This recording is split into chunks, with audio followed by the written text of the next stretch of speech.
बिस्मिल्लाहिर्रहमानिर्रहीम। अस्सलाम वालेकुम स्टूडेंट्स, कैसे हैं आप? उम्मीद है कि आप सब खैरियत से होंगे।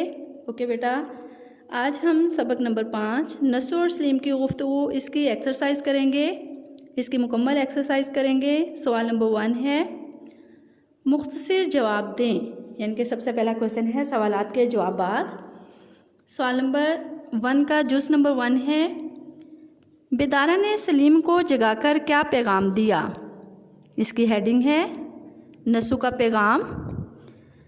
नेक्स्ट लाइन में लिखेंगे, यानी कि नसू का पैगाम आप मार्कर के साथ लिखेंगे। नेक्स्ट लाइन से लिखेंगे बेदारा ने सलीम को जगाकर कहा। ये इतना लिखने के बाद फिर आप नेक्स्ट लाइन में आ जाएंगे, लिखेंगे साहबजादे उठिए बाला खाने पर मियाँ बुलाते हैं। इस लाइन को आपने लिखने के बाद क्या है, शुरू व वैन और ख़त्मे व वैन लगानी है। नेक्स्ट है बे सलीम की माँ ने सलीम के साथ नसू के पास जाने से क्यों इनकार किया। इनकार की वजह है इसकी हेडिंग। नेक्स्ट लाइन से लिखेंगे जब सलीम ने अपनी माँ से कहा कि आप भी मेरे साथ नसू मियाँ के पास चलें, तो उन्होंने ये कहकर सलीम के साथ जाने से इनकार कर दिया कि फिर आप यहाँ पे क्या है, नेक्स्ट लाइन में आ जाएंगे, मेरी गोद में लड़की सोती है, तुम अकेले चले जाओ। यहाँ पे भी आप क्या करेंगे, शुरू व वैन और ख़त्मे व वैन लगाएंगे। नेक्स्ट क्वेश्चन है सलीम अपने भाई के साथ मदरसे क्यों नहीं जाता था। आंसर लिखेंगे भाई के साथ ना जाने की वजह या भाई के साथ मदरसे ना जाने की वजह, दोनों लिख सकते हैं। इसकी हेडिंग है ये। नेक्स्ट लाइन में लिखेंगे सलीम अपने भाई के साथ मदरसे इसलिए नहीं जाता था क्योंकि अगले माह इसके मदरसे में इम्तहान होने वाले थे और घर में पढ़ाई का माहौल ना होने की वजह से सलीम का भाई अपने हम जमात के यहाँ सुबह सवेरे चला जाता था और सलीम मदरसे ही में इनसे मिलता था। नेक्स्ट क्वेश्चन है सलीम ने 4 लड़कों की क्या खूबियाँ बयान की। लड़कों की खूबियाँ हेडिंग है। नेक्स्ट लाइन से लिखेंगे, आप इनकी खूबियाँ 2 तरह से लिख सकते हैं, पैराग्राफ में भी लिख सकते हैं और नंबरिंग के साथ भी लिख सकते हैं कि सलीम ने जो 4 लड़कों की खूबियाँ बयान की वो दर्ज झेल हैं, नंबरिंग में लिख लें। अगर पैराग्राफ में लिखने हैं तो फिर इस तरह लिखेंगे, सलीम मियाँ ने लड़कों की खूबियाँ बयान करते हुए कहा कि राह चलते हैं तो सर झुकाकर अपने से बड़े को सलाम करते हैं, न कभी लड़ते हैं। अब इनमें क्या है, सर झुकाकर, यहाँ पे आएगा कॉमा, फिर आगे अपने से बड़े को सलाम करते हैं, यहाँ पे भी यानी कि कॉमा मतलब सकते की अलामत आएगी। ना कभी लड़ते हैं, फिर सकते की अलामत। ना गाली बकते हैं, यहाँ पे भी सकते की अलामत। ना कसम खाते हैं, सकते की अलामत। ना झूठ बोलते हैं, यहाँ पे भी सकते की अलामत। ना किसी पर आवाज़ा कसते हैं। और यहाँ पे अब क्या है, और लगाते हुए हम अपना सेंटेंस मुकम्मल करेंगे। और जब मदरसे से भी आधी छुट्टी होती है तो करीब की मस्जिद में नमाज़ पढ़ने चले जाते हैं। अब हम इसके अगर पॉइंट बनाएंगे तो कितने बनते हैं, तो राह चलते हैं नेक्स्ट लाइन से होगा, तो सर झुकाकर 1, अपने से बड़े को सलाम करते हैं 2, ना कभी लड़ते हैं 3, ना गाली बकते हैं 4, ना कसम खाते हैं 5, ना झूठ बोलते हैं 6 यानी कि 6, ना किसी पर आवाज़ा कसते हैं 7। और जब मदरसे जाते हैं तो यहाँ से क्या हो जाएगा, 8वां इसका और के साथ लिखते हुए कंप्लीट करेंगे। 8 इसके पॉइंट बनते हैं। ओके, अगर पॉइंट्स में लिखना है। नेक्स्ट क्वेश्चन है हमारा, हज़रत बी कौन थी और उन्होंने सलीम को क्या नसीहत की। हेडिंग है इसकी हज़रत बी की नसीहत। हज़रत बी 4 लड़कों की नानी थी, उन्होंने सलीम को नसीहत की।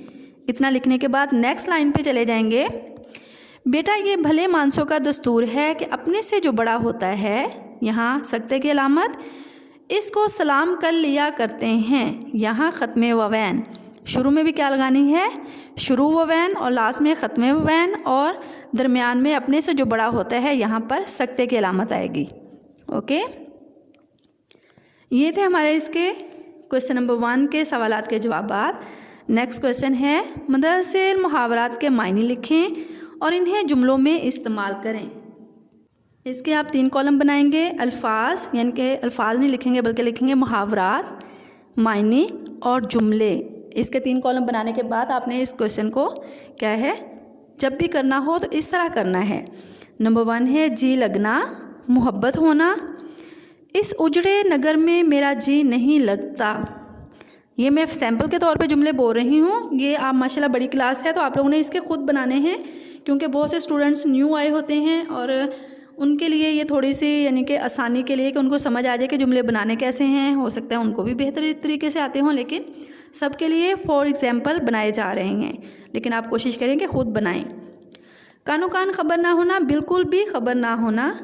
किसी को कानो कान खबर ना हुई, वो मुल्क छोड़कर भाग गया। नेक्स्ट है आवाज़ा कसना, ऊंची आवाज़ में पुकारना। आवाज़ा कसना शरीफों का काम नहीं, यानी कि आवाज़ा कसना यानी कि शरीफ लोगों का ये काम नहीं है कि वो आवाज़ा कसें। ज़मीन में गड़ जाना, बहुत ज़्यादा शर्मिंदा होना। लड़के को चोरी करता देखकर इसका बाप ज़मीन में गड़ गया। दिल खट्टा होना, नफ़रत होना। मेरा दिल खेल कूद से खट्टा हो गया है। अब देखें, मैंने जितने मुहावरात थे उनके जुमले बनाए हैं, मायने के नहीं।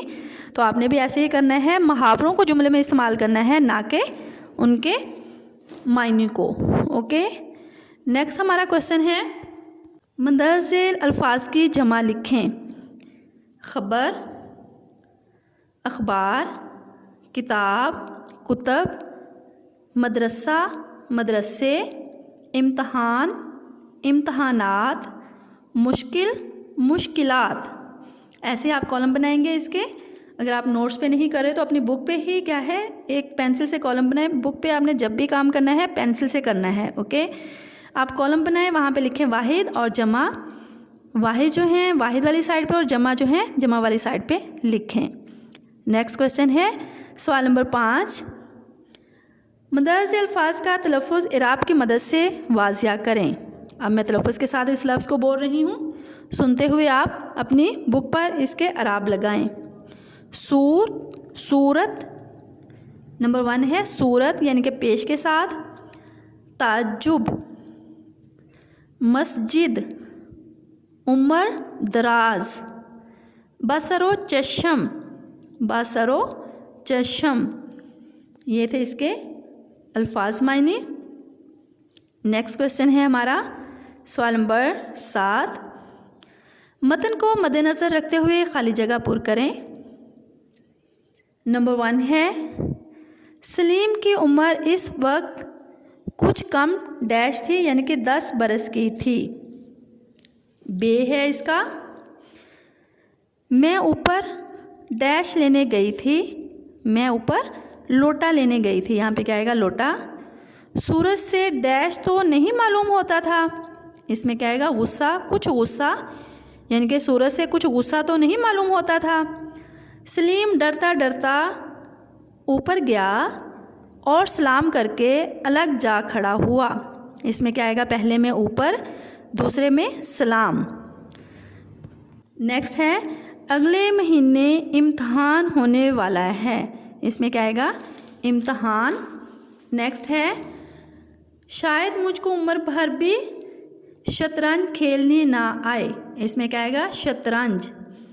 बड़े भाईजान के पास हर वक्त क्या होता है, गंफा और शतरंज हुआ करता है। या शतरंज और गंफा दोनों ही गेम्स है ना, दोनों लिखने आगे पीछे लिख सकते हैं।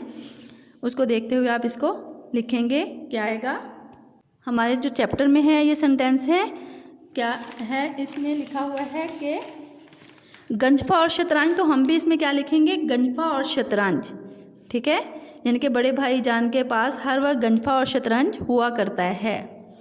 मतन को मद्देनज़र रखकर दुरुस्त जवाब के आगे दुरुस्त का निशान लगाएं। सलीम को किसने आकर जगाया। आंसर है इसका बेदारा ने।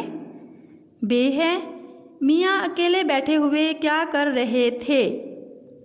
आंसर है इसका नंबर 3 किताब पढ़ रहे थे। जीम है माँ की गोद में कौन सोया हुआ था। आंसर है इसका माँ की गोद में, यानी कि नंबर 3 है लड़की सोई हुई थी। इसमें क्या आएगा, लड़की। सलीम डरता डरता कहाँ गया। नंबर 4 है ऊपर।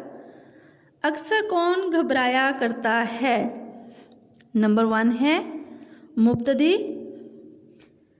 वाव है खेल के पीछे कौन दीवाना बना रहता था? नंबर 2 है सलीम। नेक्स्ट है नावल। नावल के बारे में सुन लें। नावल वो कहानी है जिसकी बुनियाद हकीकी ज़िंदगी पर होती है। नावल अतालवी ज़ुबान का लफ्ज़ है जिसके मायने अनोखी या नई चीज़ के हैं। फ़नी इस्तिलाह में नावल से मुराद एक ऐसी कहानी है जिसमें इंसानी ज़िंदगी के मामूलात और पेश आने वाले वाक़यात को ऐसे खूबसूरत अंदाज में बयान किया जाए कि पढ़ने वाले को इसमें दिलचस्पी पैदा हो। ये दिलचस्पी प्लाट, मंजर निगारी, मुकालमा निगारी और किरदार निगारी से पैदा की जाती है। बिल अल्फाज दीगर यानी अनासर नावल की बुनियाद होते हैं, यानी कि जो सारे ये हिस्से हैं मंजर निगारी, मुकालमा निगारी, किरदार निगारी, ये इसके ख़ास हिस्से होते हैं। नावल में प्लाट और किरदार निगारी ख़ास तौर पर अहम है। नावल में फ़र्ज़ी या माकूफ़ुल फितरत बातों के लिए कोई जगह नहीं होती क्योंकि नावल इंसानी माशरती ज़िंदगी की अक्कासी होता है। इसमें ज़िंदगी का कोई एक दौर इस तरह पेश किया जाता है कि वो दौर अपने तमाम तर रंगों के साथ मौजूद होता है। कहानी के वाक़यात के बहाव में एक फितरीपन होता है। इसके किरदार गोश्त पोस्ट के इंसान होते हैं जिनमें खूबियाँ भी होती हैं और ख़ामियाँ भी होती हैं। किरदारों के मुकालमे की ज़ुबान उनके मर्तबे और मिजाज के मुताबिक होती है। जैसा कि देखें, अब हमारा जो सबक था इसमें आपने देखा होगा कि नसूबी जो है वो भी गोश्त पोस्ट का एक इंसान था और उसका जो बेटा था, उसकी बीवी और फिर जो उसमें उनकी नौकरानी थी, वो भी सारे क्या थे, एक इंसान थे ना। तो इस लिहाज से इसमें असली किरदार होते हैं नावल में जितने भी होते हैं।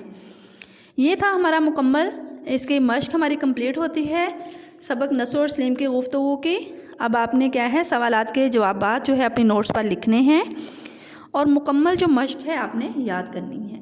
ओके, बेस्ट ऑफ लक, अल्लाह हाफिज़।